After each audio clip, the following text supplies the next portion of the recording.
আসসালামু আলাইকুম বন্ধুরা, আশা করি আপনারা সকলেই ভালো আছেন। তো আজকে যে বিষয়টা নিয়ে আপনাদের মাঝে হাজির হয়েছে সেটি একটি খুবই দুঃখজনক ঘটনা, খুবই খারাপ লাগার মতো ঘটনা। ঘটনায় ঘটেছে চট্টগ্রামে। মানুষ ব্যাংকে টাকা পয়সা রাখে যাতে সেখানে নিরাপদে থাকে, সেই কারণেই কিন্তু রাখে। তো এরকম একজন মহিলা, তিনি ১৪৯ ভরি স্বর্ণ রেখেছিলেন লকারে। তো সেটি তিনি তারপরে সেখানে গিয়ে খুলে দেখে যে সেখানে কোনো প্রকার স্বর্ণ নাই। সবকিছু উধাও হয়ে গেছে, চুরি হয়ে গেছে। মাত্র ১০ থেকে ১১ ভরি স্বর্ণ সেখানে পাওয়া যায়। তো এটা খুবই খারাপ লাগার মতো একটি ঘটনা, যেখানে মানুষ টাকা পয়সা ব্যাংকে রাখে নিরাপদে থাকবে, আর সেখানে যদি সমস্যা হয় তো এটা খুবই খারাপ লাগার মতো। চলুন আমরা সেই মহিলার মুখ থেকে বা ব্যাংক কর্মকর্তা কি বলছে এই বিষয় নিয়ে, সে কথাগুলো একটু শুনি। রোকেয়া আক্তার বাড়ি, যিনি তার নিজের ২ পুত্রবধূ ও ১ মেয়ের স্বর্ণালংকার জমা রাখে ইসলামী ব্যাংকের চকবাজার শাখা। প্রতি মাসের মতো গেল ২৯ মে ব্যাংকে গিয়ে দেখতে পান তার লকার খোলা। এতে যেন মাথায় আকাশ ভেঙে পড়ার অবস্থা তার। তৎক্ষণাৎ চকবাজার থানাকে অবহিত করেন তিনি। একদম ডিপে হাত ঢুকাই দিছি। এতটুকু হাত যাওয়ার পর ৭-৮টা বক্স পাওয়া গেছে। ৭-৮টা বক্স বের করে আনছি। বের করে আনার পর আমি একটা একটা করে খুললাম। খুলে ২টা বক্সের মধ্যে অল্প পরিমাণ গোল্ড পাওয়া গেছে। এই নারীর দাবি, ব্যাংকের লকার ইনচার্জই ওনাকে জানায় লকার খোলা থাকার কথা।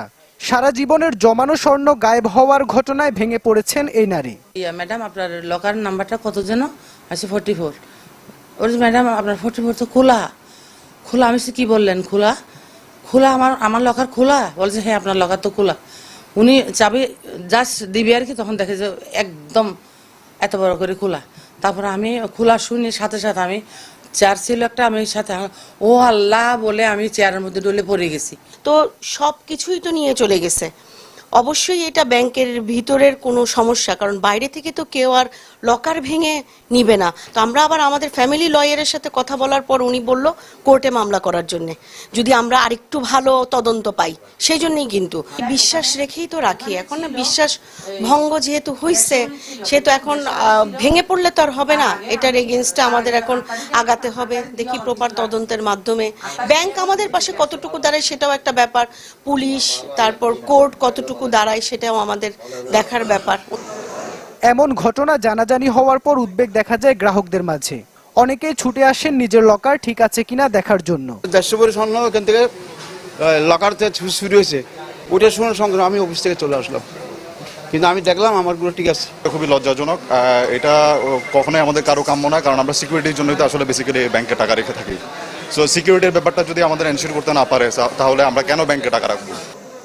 তবে ব্যাংকের লকার থেকে স্বর্ণ উধাও হওয়ার সুযোগ নেই জানিয়ে ম্যানেজার বলছেন বিষয়টি তদন্ত করা হচ্ছে। আমরা বিষয়টা সিরিয়াসলি নিচ্ছি, আসলে কি এরকম কোনো ঘটনা ঘটছে কিনা, কি খোলা ছিল কিনা, কারণ এটা কোনো খোলার কোনো সুযোগ নেই।